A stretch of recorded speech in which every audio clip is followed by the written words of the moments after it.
the people. And I don't want to talk too much about your talk. So thanks a lot for coming, Professor Jackson.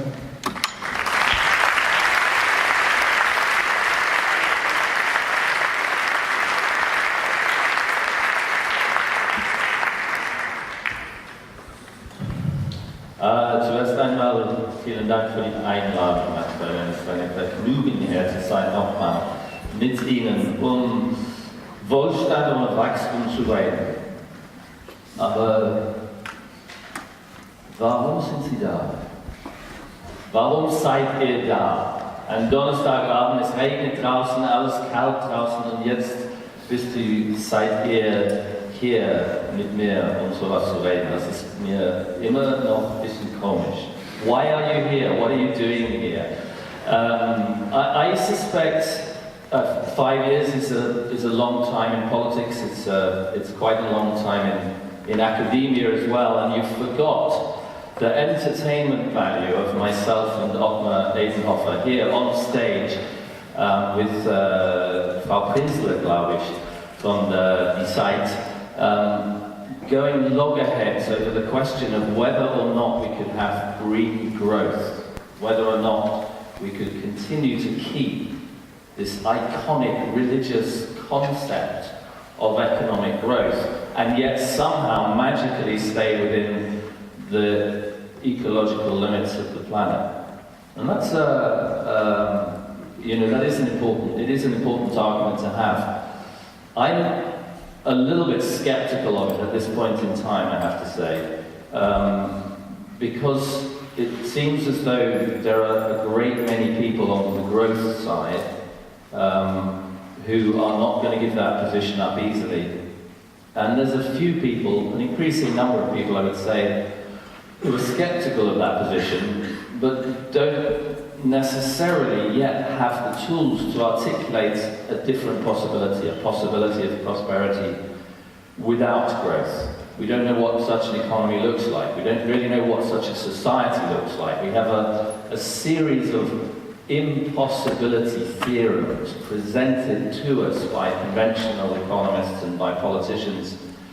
And we're asked, on the basis of those impossibility theorems, really to give up logic, to give up argumentation, to give up inquiry, and to accept the status quo. And so if I were to suggest why you're here, I would think that it might have something to do with the fact that you're not prepared to do that there is an inquiry out there, a serious inquiry. There are questions in your mind, the sorts of questions that might assault actually a rather young child when you presented them with a picture of planet Earth and said, can you imagine the human species growing forever, creating more and more junk, throwing everything away, destroying this planet? Is growth possible on a finite planet? And I have had such conversations, and they say, no, of course it's not. Kenneth Baldwin once said, anyone who thinks that growth can go on forever on a finite planet is either a madman or an economist. And there are plenty of economists out there who will still make that case that growth is possible. I've not exactly given up countering that argument, but I think it's more important really to begin to build the foundations of something different, what I call the foundations of the economy tomorrow. So what I want to do here this evening is actually three things, I suppose. One is to think a little bit philosophically about what prosperity really means. We've been sold the vision of prosperity cashed out as economic output and materialism, consumerism for the last 50 to 100 years. But actually there's a body of knowledge which really, if you take it seriously, doesn't allow you any longer to believe that idea. It's nothing more than an idealistic notion of a cornucopia, a materialistic cornucopia that just doesn't exist and cannot really exist on a planet which is bound by the second law of thermodynamics, amongst other natural foundations. So that's number one, is to think, if it's not that, then what on earth can it be? My foundational question, if you like. And the question that also guides the research group that I'm running in the UK at the moment: what can prosperity possibly mean in a world of environmental and social limits? And then the second thing I want to do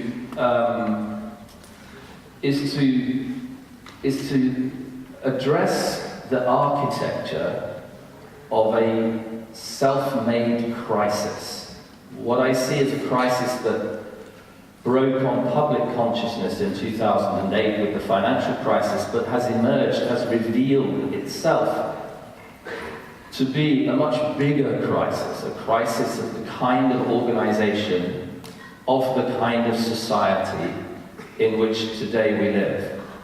And I will suggest, in the course of that forensic analysis of what's gone wrong, I will in fact suggest that part of what's gone wrong is our absolute clinging to the notion that what we want out of society is continual economic growth. I do think that plays a part in it. But there are much more tragic things going on within that crisis.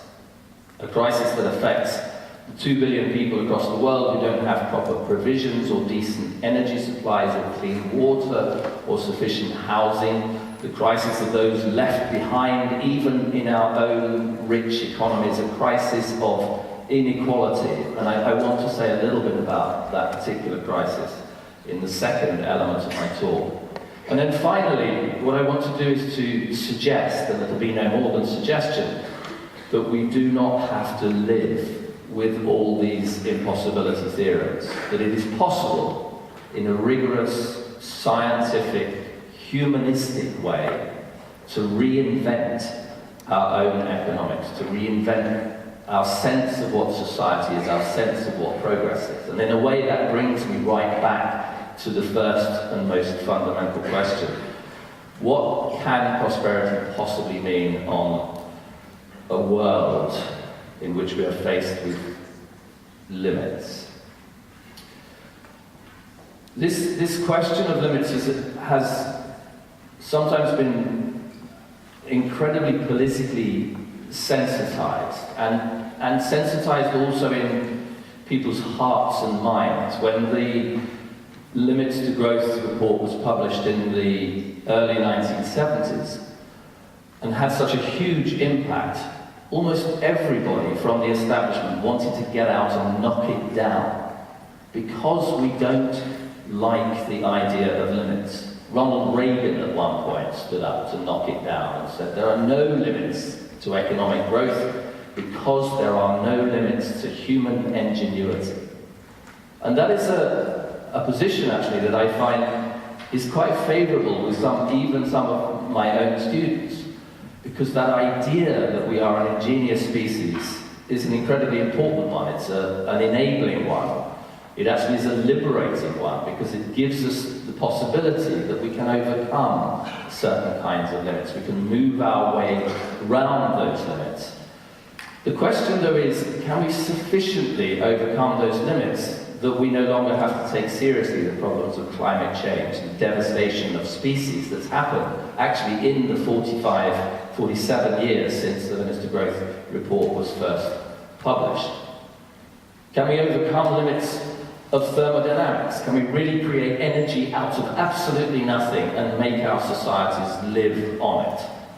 It may be that if you redefine energy, if you define it in ways that are not yet defined in physics, that kind of transformation might be possible. But there's a kind of a hubris, there's a kind of a pride, an overweening pride in our own technological ability to overcome all of these limits. And one of the biggest casualties of that pride is actually the openness of mind to think differently about what it means to be human. To think differently about what prosperity means. To think differently about our relation to the planet that we live on, to think differently about our relationships to each other.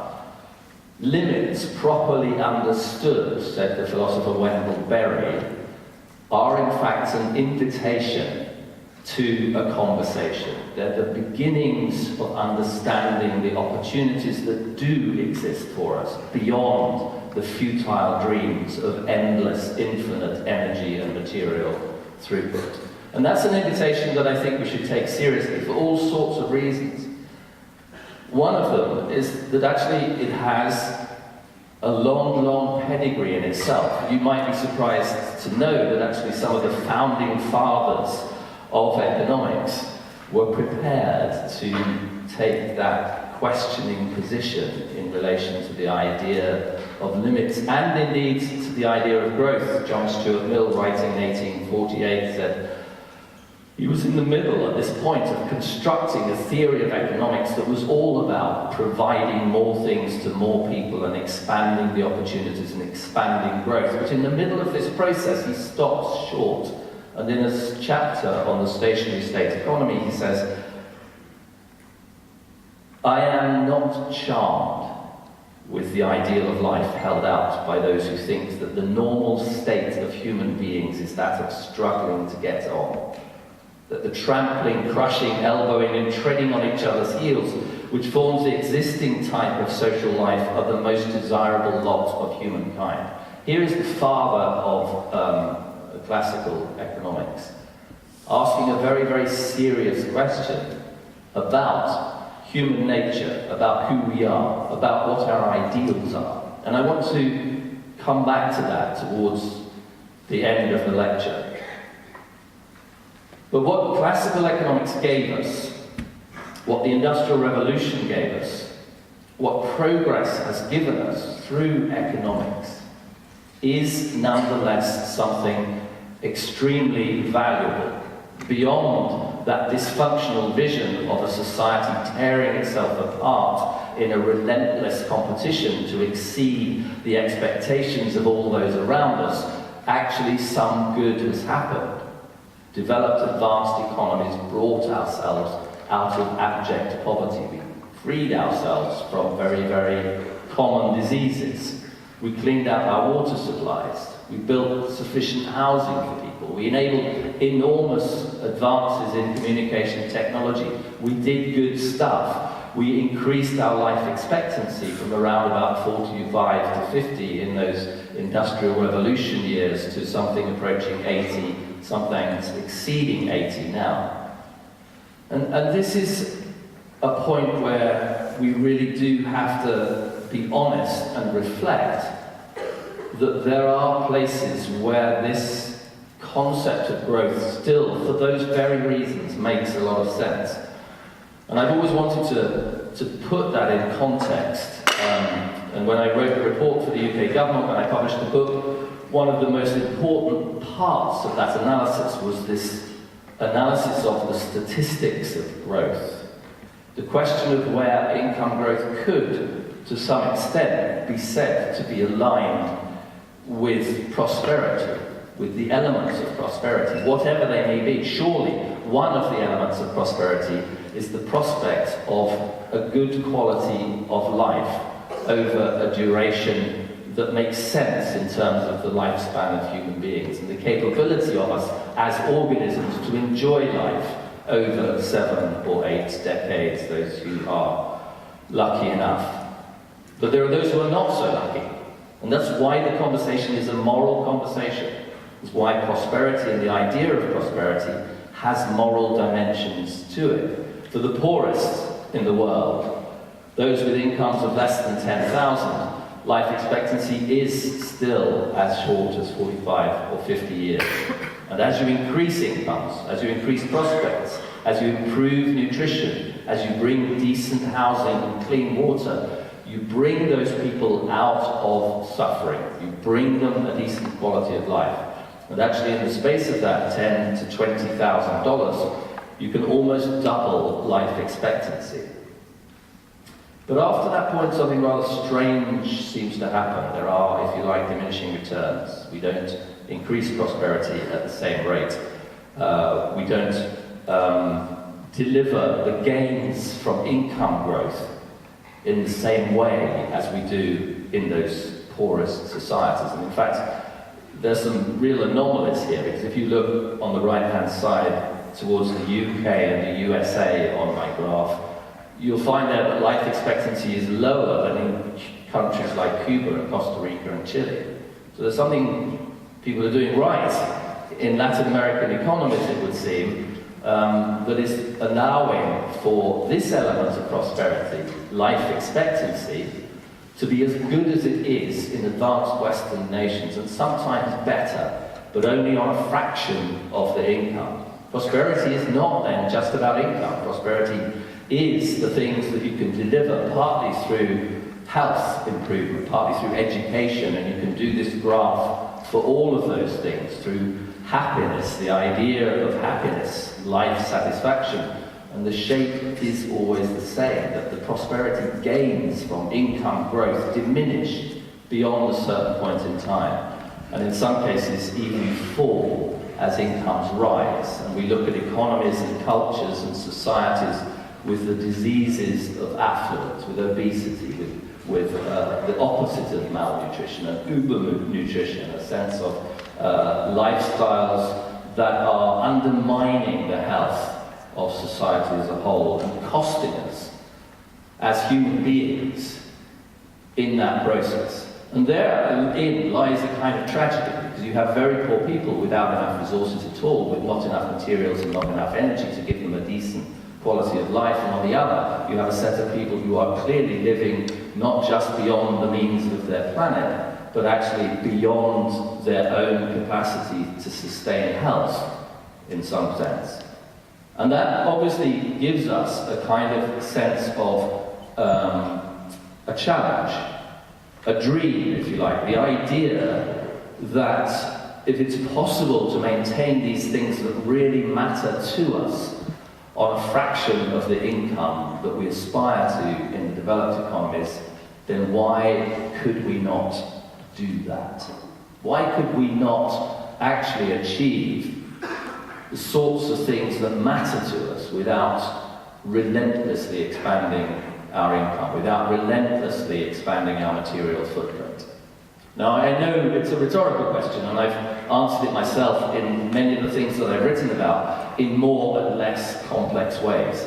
But the idea still persists that that is a possibility, that if we had the ingenuity, that this limitless ingenuity that Ronald Reagan would like to see in the human species, then we could come up with a form of society that was actually capable of delivering this prosperity without the relentless material throughput.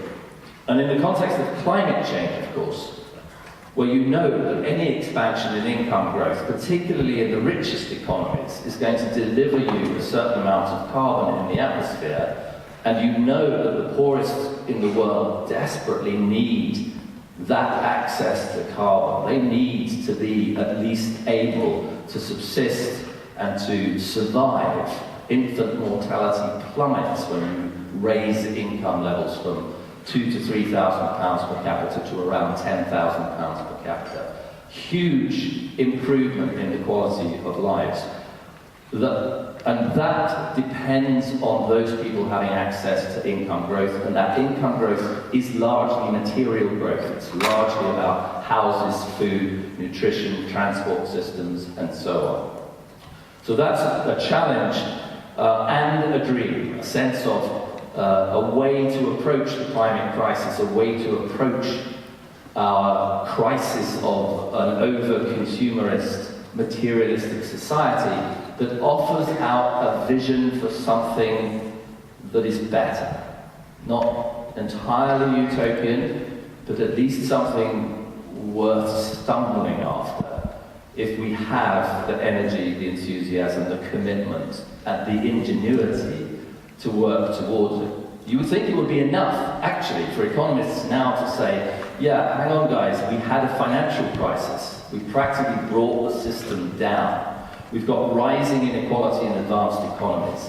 Every dollar of economic output is increasing the carbon emissions that are destroying our climate. Every development project is tearing down forests and removing habitats from other species.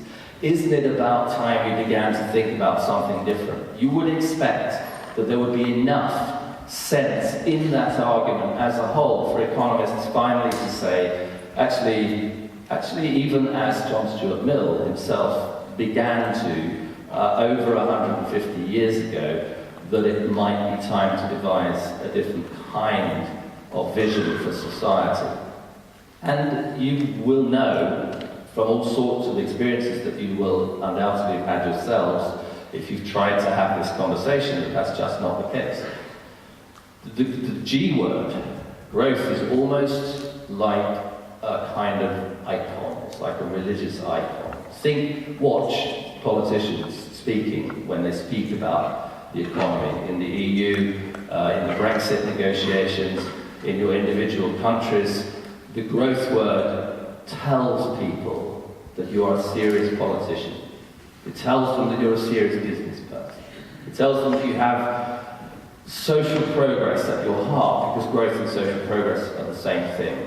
Think about those pronouncements and watch where the G word is used and how it's used. And think about taking that G word out of those sentences. Would it really make a lot of difference to what politicians are saying?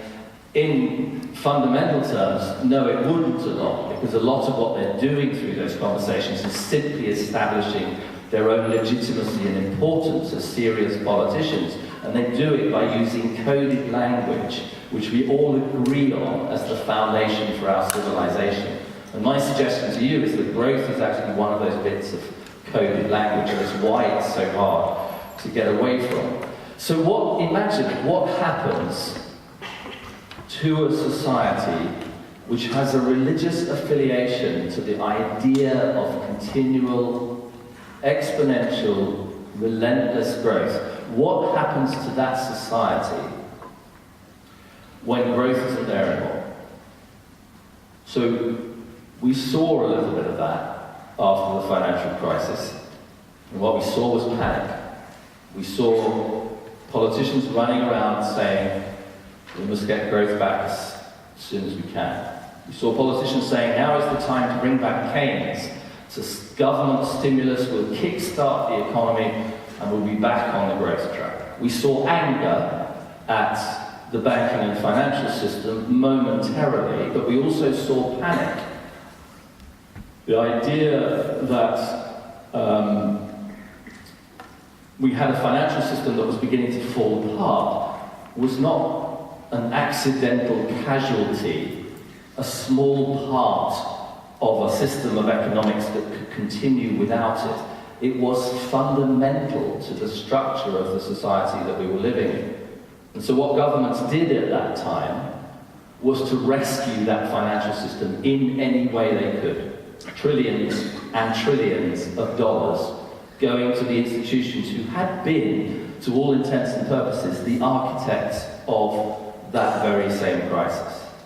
The architects were rewarded, and the cost was the social spending programs that governments had to withdraw. The cost was austerity. The cost was a politics which left thousands, millions of people excluded from basic healthcare services, from the quality of life, from prosperity itself.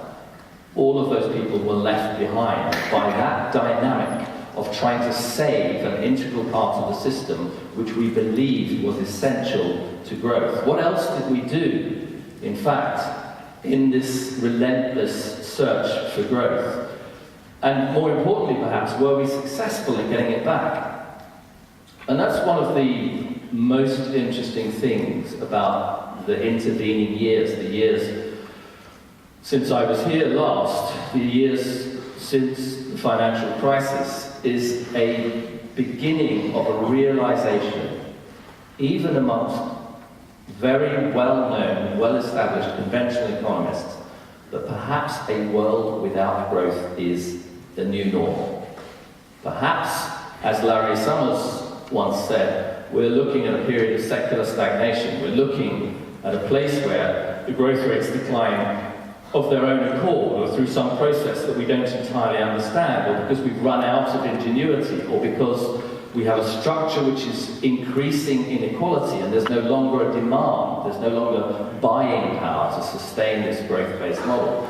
a number of reasons which are nothing to do with the environmental crisis. They don't care that you guys came out here to sit on a rainy Thursday afternoon because you have a program in sustainability. That matters not a jot to much of that argument. But the idea that growth may not be there, that it might disappear, that the growth rate might decline, now that is something that interests them. Because then, what do you do if you are a society with a religious affiliation to growth?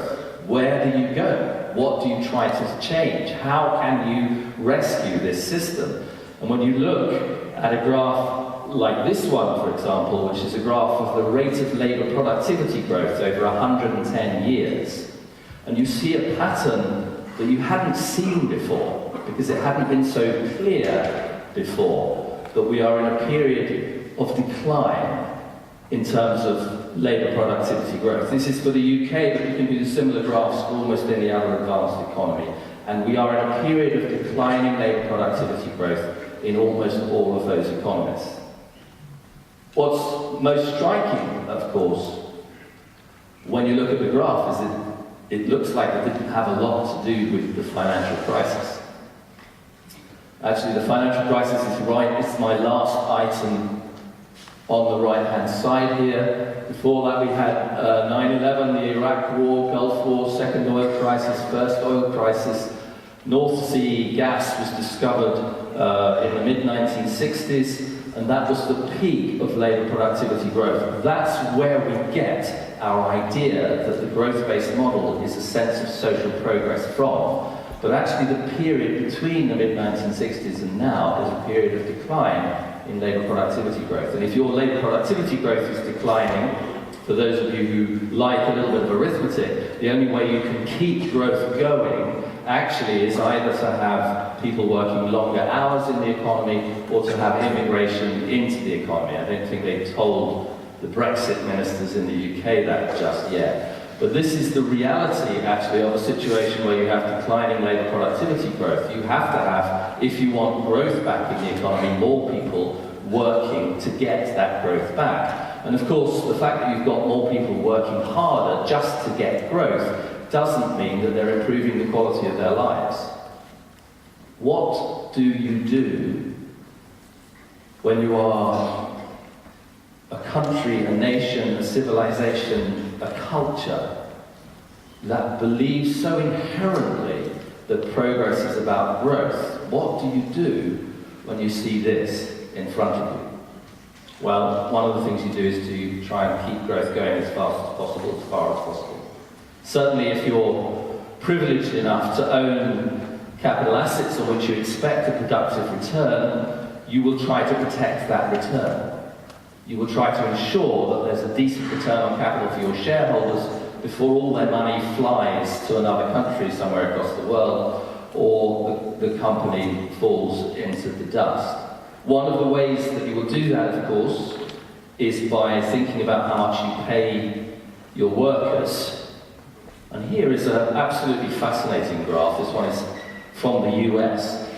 And even though the growth rate in labour productivity has declined, the cumulative growth in labour productivity has continued to increase. This graph goes from 1948 to 2016, and there right in the middle, the year that the Limits to Growth was published, 1972, up to that point, wages followed labour productivity growth. Labour productivity growth was at its highest, more or less, at that point, and people in work who were creating wealth were being paid in a commensurate fashion. Their wage growth followed labour productivity growth.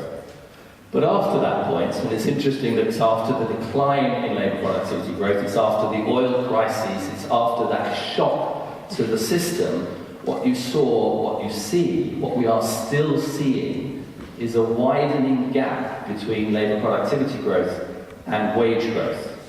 Actually, those who are working in the economy are not seeing their interests represented. They're not seeing the return on the labour that they're putting into the economy. Why not?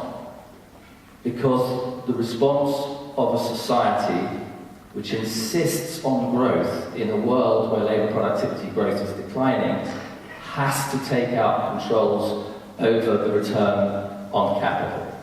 In other words, what's happened in those years is an assault on the value of people's work in the economy and the protection of the interests of capital. The financial crisis was really just the pinnacle of that same achievement. But what is the impact of that in these circumstances? If your workers are getting poorer, even if you are successful in protecting that capital, what's happening to the fabric of your society? And what's happening to the fabric of your society is it's becoming more and more unequal.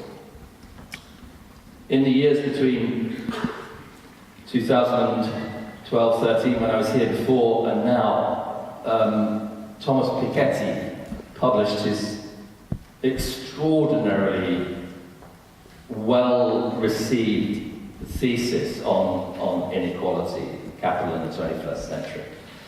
And he and his co-workers have done an enormous amount to establish the statistics of that.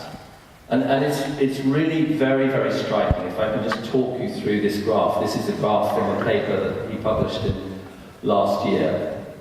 And it's about who took the share of real average growth over different periods. Now the blue line at the top there, the average growth rate you can see is around about 2%. And the blue dots represent the income percentiles from the lowest income percentile up to the highest income percentile. What's happening in that graph, the story that Piketty is telling us, is that in the period between 1946 and 1980, growth made the poorest people richer. It made them better off. It really did bring them out of poverty. There really was a kind of trickle-down effect. Growth made the poorest much better off than it made the richest.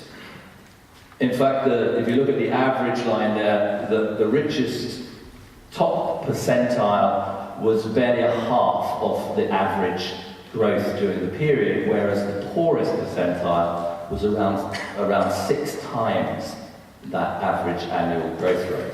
Now look at the red line. The red line is the story of our generations, of the generations since the 1970s, the oil crisis, the 1980s, the resurgence of a monetaristic economics, the beginnings of a Reagan and Thatcher era of pursuit of the interests of capital, the birth of the financial deregulation that was to lead to the financial crisis. That period has seen a complete reversal of that trend.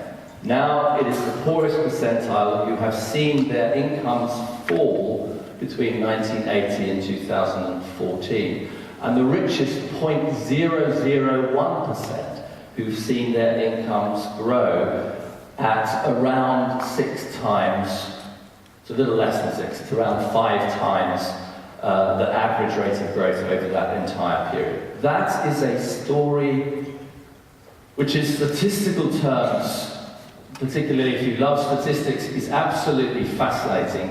In human terms, it is absolutely tragic. It's the story of the poor getting left behind. It's the story of the 1%, but not just the 1%, the 0.001% who have profited from what? From a series of policies whose basic aim has been to protect the interests of capital, and in the process has proceeded in undermining the interests of labour, increasing inequality in society, and creating political instability that nobody in this room, I suspect, has seen in their lifetime. Political instability that means that my country is trying to escape from your countries as fast as it can. Political instability that means there's a rise of nationalist interests that threaten security at city level, at state level, at national level. Political insecurity that has led to an extraordinary, almost despotic government in the most powerful country in the world. And that is a politics that should bring you here night after night. If you can find a place where it's possible to think about that, to place your own future in it, to ask the questions that desperately need to be asked, then by all means come out every Thursday night, whatever the temperature, and fill halls like these, because this is a conversation that is about your future, it's about our future, it's about our children's future, and it's not just about climate change, it's about how we think of our society, it's how we organise our society, it's about how we declare what matters to us. This system, this inequality that has driven our societies to the brink of what some people have even begun to call a new barbarism, has its roots in the way that we organise things. In 2014, Piketty made an almost logical case, a mathematical case, in which he suggested that the reason why inequality has increased is because of the declining growth rate. And that's an argument that sounds quite similar to the argument that I've been making to you just now, that the responses of governments to the decline in labour productivity growth led to situations which alienated workers, protected capital, reduced wages, and thereby created inequality. It sounds as though what Piketty was saying was correct. And it was so worrying to me personally and to colleagues that I work with when Piketty's arguments came out that we went away and we looked at them very, very carefully. And what we did, and I hope it doesn't seem too much like splitting hairs, but it is really important to try and get across, an important point to try and get across, if I can.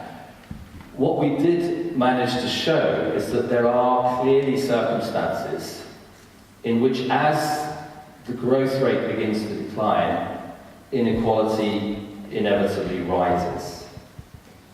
But equally, there are circumstances in which the opposite can happen. So the inevitability that Piketty was presenting society with around rising inequality being the result of a declining growth rate is actually fundamentally wrong. And the most interesting thing about it being wrong is it's not about taxes, it's not about fiscal policy, it's not about intervening to redistribute incomes. Those things turn out to be not particularly effective if you want to offset the massive inequality that's coming down the road as growth rates decline. Actually, what it turns out is it's the structural factors that matter. It's whether, in particular, capital is easily or less easily substituted for labour. Whether you can begin to do without people by putting machines in their place. In those circumstances, and of course you'll begin to realise here another huge debate that's enormously relevant to anyone approaching or in working age. Here are the circumstances of a revolution in the world of work, which in some people's eyes will see work disappear from our culture in the space of the next few decades. I want to say a little bit about my own position on that in a moment, but for now, the most important thing actually is that this is a moment of political choice.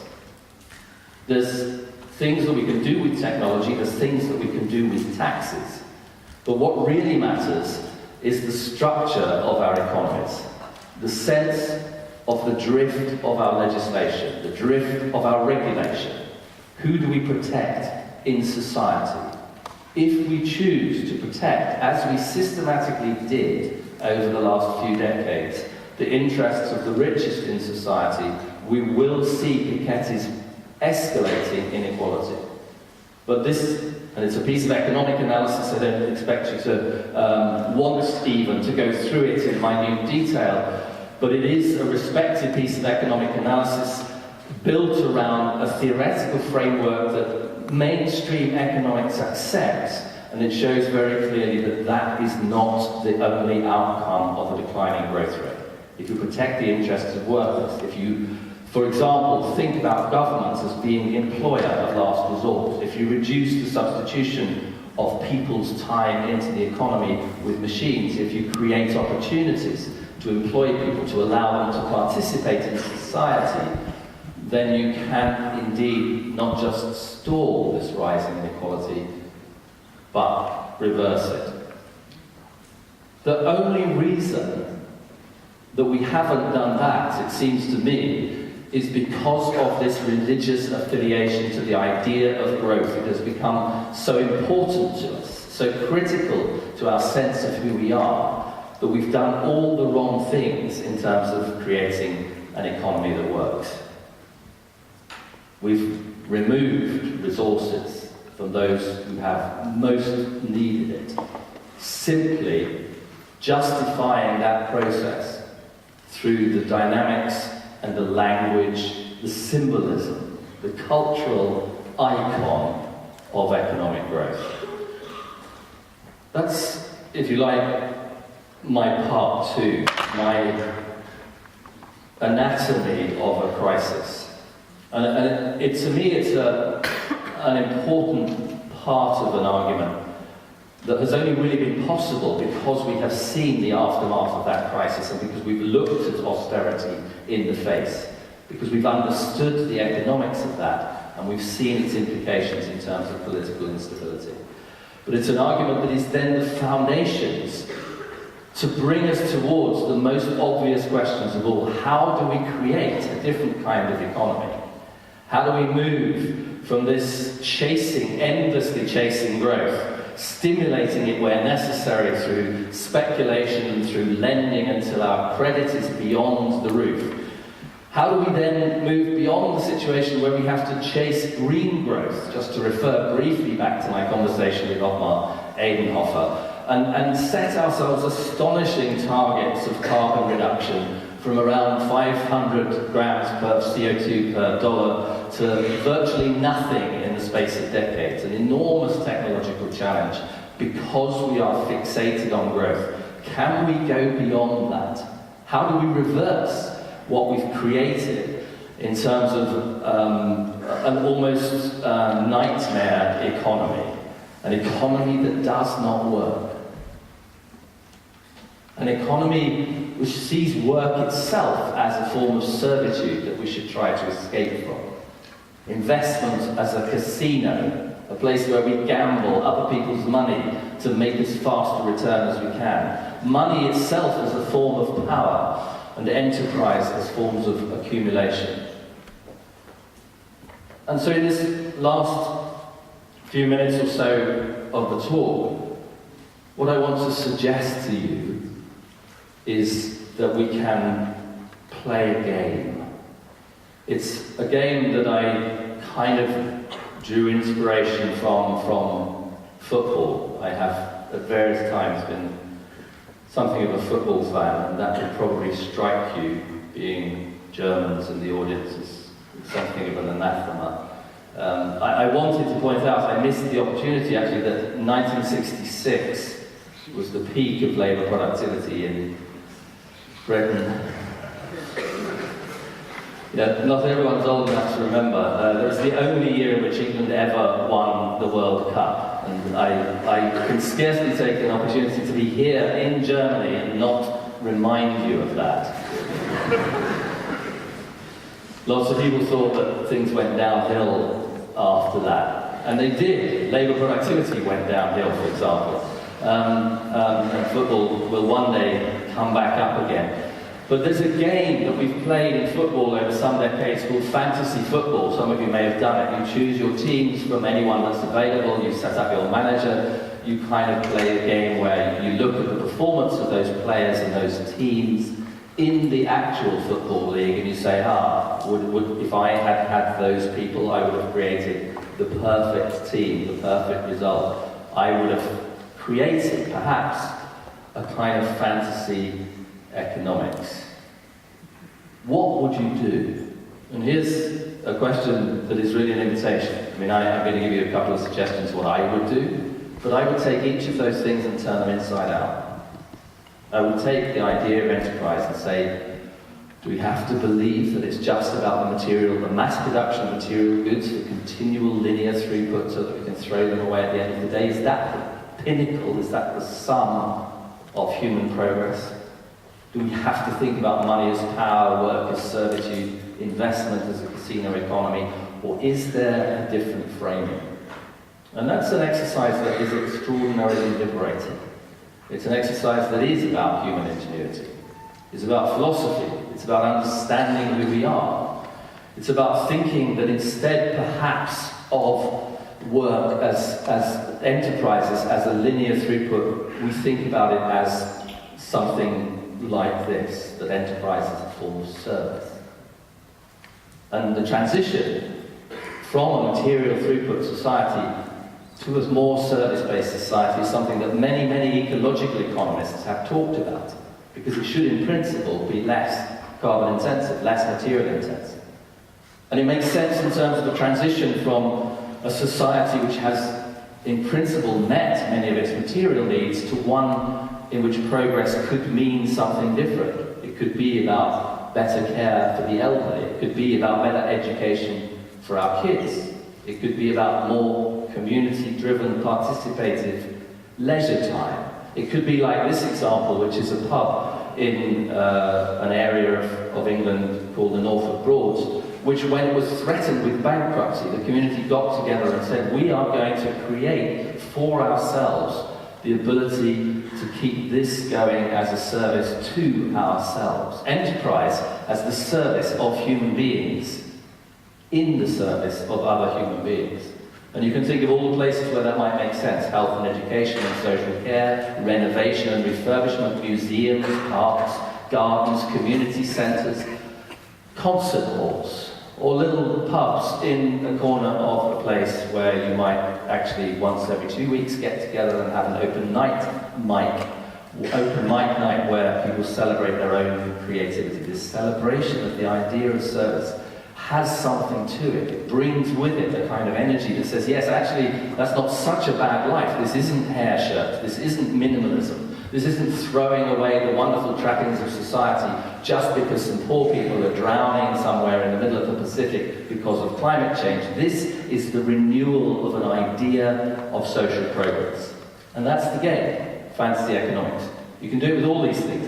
Perhaps the most important one to do it with, in a way, is the question of work. Now, you, in particular, as a generation of students, are facing this at the moment in a way that generations we have not faced for generations before. And it is a threat to the idea of work as being a meaningful thing to do. It's a perspective that comes out of a tradition in economics in which work, from the perspective of the worker, we would like to have as much income as possible for as little hours as possible. From the perspective of the employer, we would like to have as much output as possible with as few workers as possible. It's a kind of perversion of the idea that work is a meaningful participation in society. That beyond just sitting there and watching what was once television is now social media, will soon be wall-to-wall screens displaying images of adverts to buy stuff all around you. Instead of that, there's a meaningful vision of what it means to be a human being participating in society through the skills that you can lend to given tasks that benefit other people. The idea of work as participation. And what's extraordinary about this idea, actually, is that it brings with it many of those occupations that we were talking about before, the service-based occupations. It brings with it arithmetic. If you look at many of those kind of service organisations, care and social care, for example, health, they sit on my graph on the right-hand side. It's a graph of the labour intensity of the GDP, the number of people you employ per $1 million in this case, and the carbon intensity of those activities. And what my graph says is that over here is a sweet spot. Here is a place where you can employ lots of people doing very, very meaningful things, improving the quality of life of some of those who need it most, and it has a very low carbon impact. fantasy economics. Maybe a conventional economist would turn around to me, as they do, and say, have you heard of Beaumont's disease? Anyone in the audience who has heard of Beaumont's disease? So, not so many economists, one or two. So, what Beaumont said is that these service activities are under threat in capitalist economies because essentially they can't pursue the same labour productivity opportunities that more materially based activities can. You can't replace workers so easily in sectors which are about care for other people.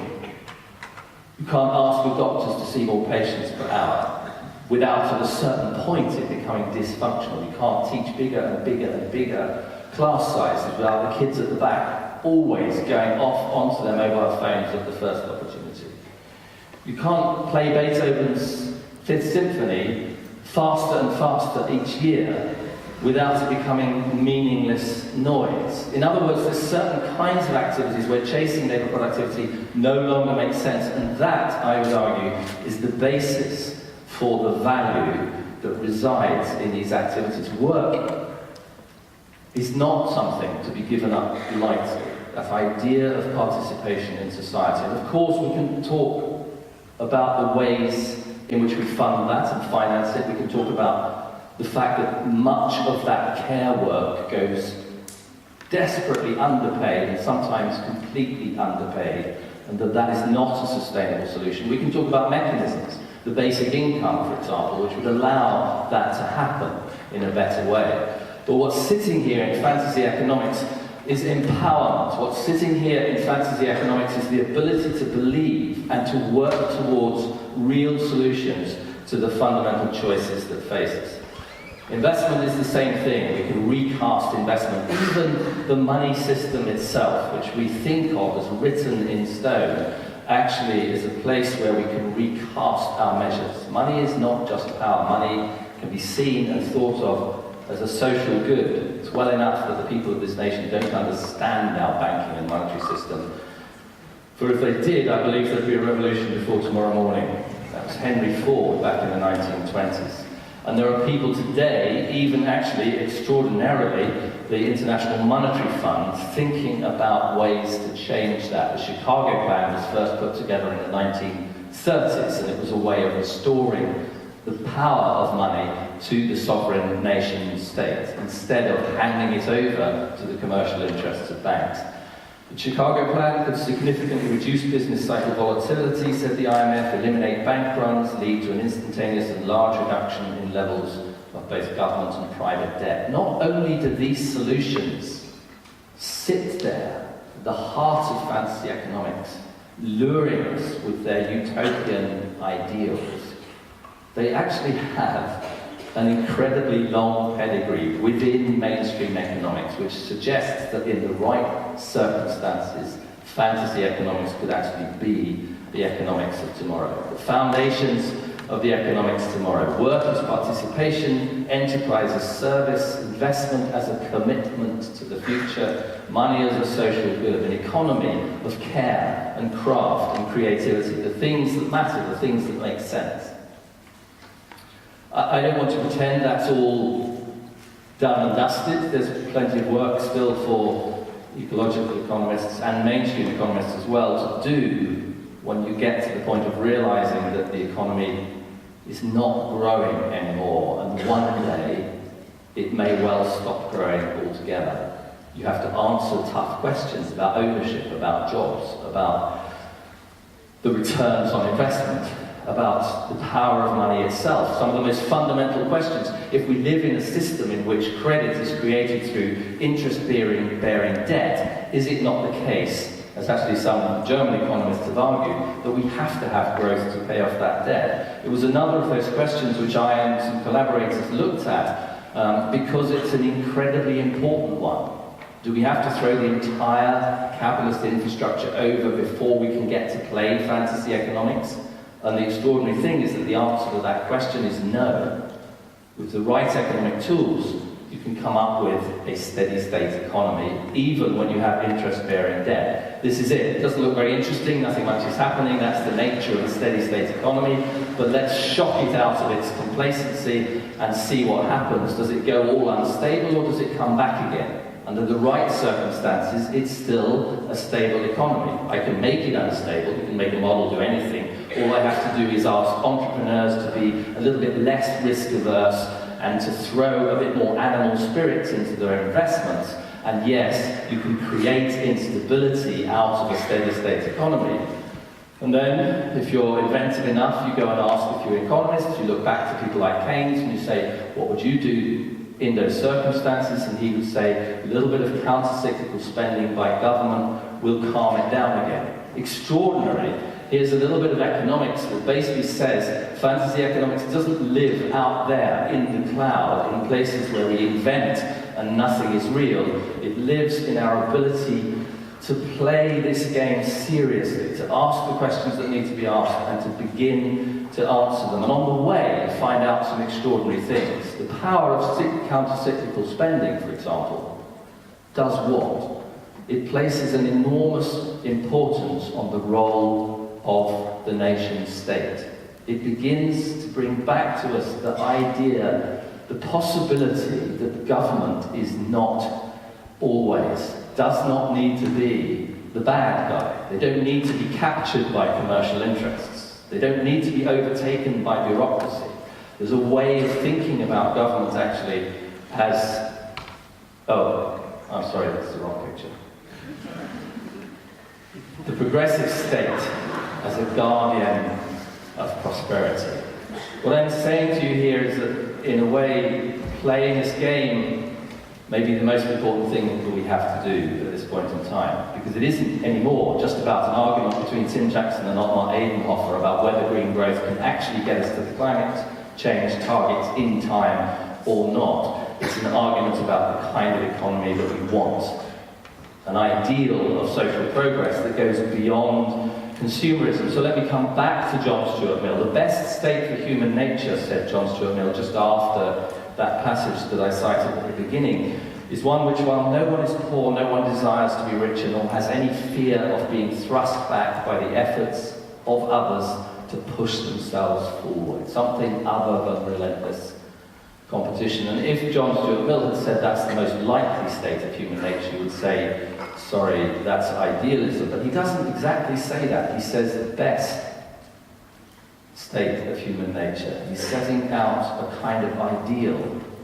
of what it means to be human that is different from this ideal of relentless, hedonistic, materialistic, pleasure-seeking selfishness, which stands at the heart of much of conventional economics as a totally dysfunctional psychology. Self and other, in a more rigorous psychological understanding of who we are as human beings, exist in a kind of tension, a continual tension in our psyches. And it comes from the flight or fight instinct on the one hand to look after number one, and on the other hand, the needs of society to lay down stability through the act of caring for each other, for the other. Novelty and tradition occupy a similar tension, an orthogonal tension, if you like. Of course, there's a bit of us that loves new stuff, that loves the bling. Give me the next iteration of the social media device that I love the best. And that is a part of an adaptive mechanism in human psychology as well, because when circumstances change, it pays, in evolutionary terms, to be able to change with them and to pick out the winners in that process. But also what matters, and this is a psychology that isn't just coming off the top of my head, it sits, for example, with a psychologist called Shalom Schwartz, who came up with a diagram, a circumference, that looks very much like this. Novelty and tradition occupy a similar sort of tension. Tradition also matters. Stability matters. Building things for the long term, the clock of the long now. The sense of going into places built centuries ago and thinking, what were these people on that they built something that was going to last so long? and understanding that actually we're living a cultural moment where we have abandoned the virtues of that part of our own psyche. We've relentlessly pushed ourselves into that upper right-hand quadrant of the human heart, where we are all just selfish consumers, materialistically looking after number one. I come right back to my first point. What does it mean? What does prosperity mean? And I asked John Stuart Mill, who was a fascinating character. He was in the middle of constructing an economics that was all about the maximum happiness for the maximum number through a rational science that understood everything about human nature. And in his autobiography, published after his death in 1873, he describes waking up in the middle of the night one day, wondering if the whole endeavour was a big mistake. Because, why? Those only are happy who have their minds fixed on some object other than their own happiness, on the happiness of others, on the improvement of humanity, even on some art or pursuit, followed not as a means, but as itself an ideal end, the doing of care and craft and creativity, aiming thus at something completely different from this spurious notion of happiness, but perhaps just finding it on the way. And that's also not a fantasy. It's one of the deepest insights into human psychology that is possible to have. We don't always see it around us because we tend to see our world through the narrow lens of the now. But we haven't forever as a species lived in that world. We haven't forever as a species confined ourselves to the iron cage of consumerism. We haven't always seen ourselves as selfish, novelty-seeking hedonists. And many of us actually, on an everyday basis, still do not accept that view of what it means to be human or what human progress is. And that, I suspect, is also why you're here. Thank you very much for your attention.